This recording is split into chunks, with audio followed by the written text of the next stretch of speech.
Hey guys, you may know something.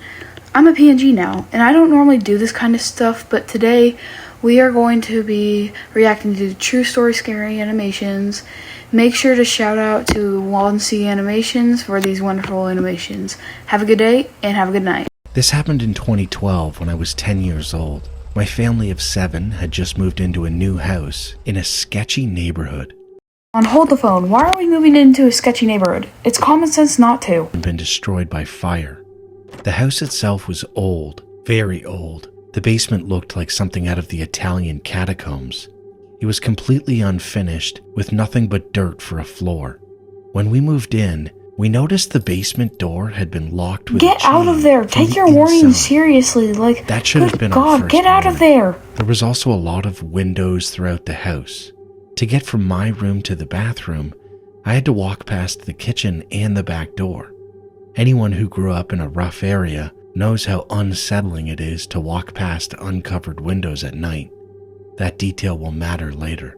I shared a room with my older brother Nick. I was always a pretty paranoid kid and had trouble falling asleep, which is embarrassing to admit, but I used a nightlight until I was 12. One night, around 3 a.m., I woke up with a full bladder. I tried to ignore it, but the urge became unbearable. I hesitated, gathering my courage, before finally making my way to the bathroom. I walked slowly, cautiously checking every window as I passed. Everything seemed normal. I took a few more steps and turned into the living room. And my heart sank. What in the world? This is why you don't move into, sketchy areas. That's common sense. Stop.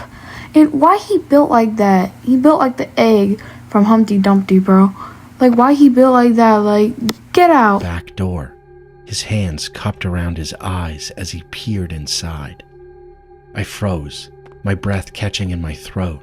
Then, moving as silently as I could, I ducked behind the couch. My mind raced. Did he see me? Okay, hold on. I'm just gonna pause you right there because no. And you're telling me that they have all that money that they can buy the phone the size of a tablet, but they can't buy a decent house? Seriously? I get that those are not the same prices, but seriously, save up, mate. You're trying to die at this point. I needed to wake up Nick. He was 3 years older than me and had a cell phone. I didn't. I began crawling toward our room when I heard something that made my stomach drop. The back door lock turned. This man, this stranger, had a key to our house. For the first time in my life, I whispered, "Shh." I pressed myself tighter against the couch, barely daring to breathe.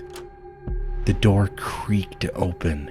The man stepped inside, moving carefully, quietly, as if he had done this before. He was tall, around 6. Oh, why he built like that?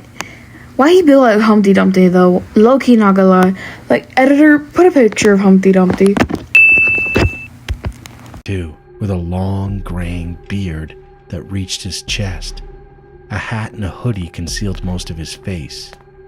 He walked into the kitchen and opened our pantry, casually pulling out a bag of chips.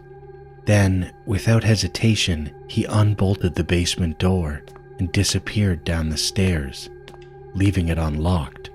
For a moment, I just sat there, paralyzed. Then, panic set in. I realized something terrifying. He would hear my footsteps if I tried to move. My mind raced for a solution. I spotted my little sister's blanket draped over the couch.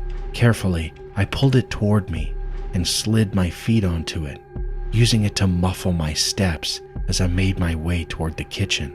The basement door was only a few feet away. I swallowed hard and whispered to myself, "Screw it." Then I sprinted.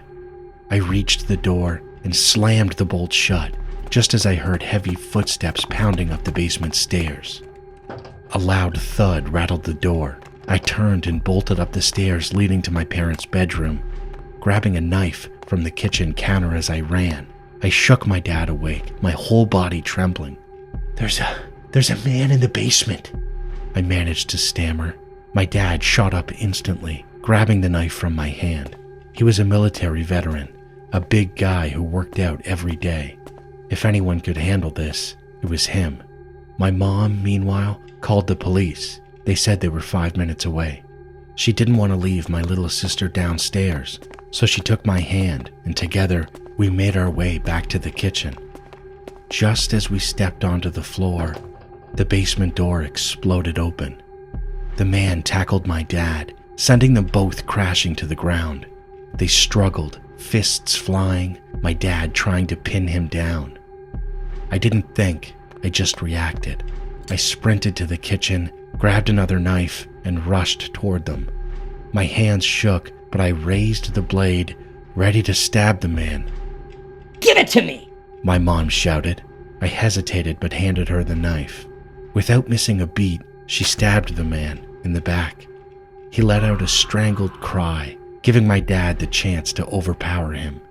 My dad flipped him over, pinning him face down with his arms locked behind his back. I stood there, panting, my heart hammering in my chest. Then the sirens. The police stormed inside. My siblings, now awake, ran into the room, screaming at the sight of the blood-streaked floor. My older sisters pulled me into a hug, wiping away my tears as I shook uncontrollably. The man survived the stabbing and was taken to the hospital before being arrested. But the scariest part, we never figured out how he had a key to our house. That night still haunts me. I don't know what he wanted. I don't know how long he had been coming and going. And I don't know what would have happened if I hadn't locked that basement door in time. But I do know one thing. My mom didn't let me stab him because she didn't want me to carry that weight for the rest of my life. And for that, I'll always be grateful. Anyway, guys, that's all for the day. Hope you enjoyed the video. Make sure to go check out Walsey Entertainment, and I'll put a link in the title. Bye.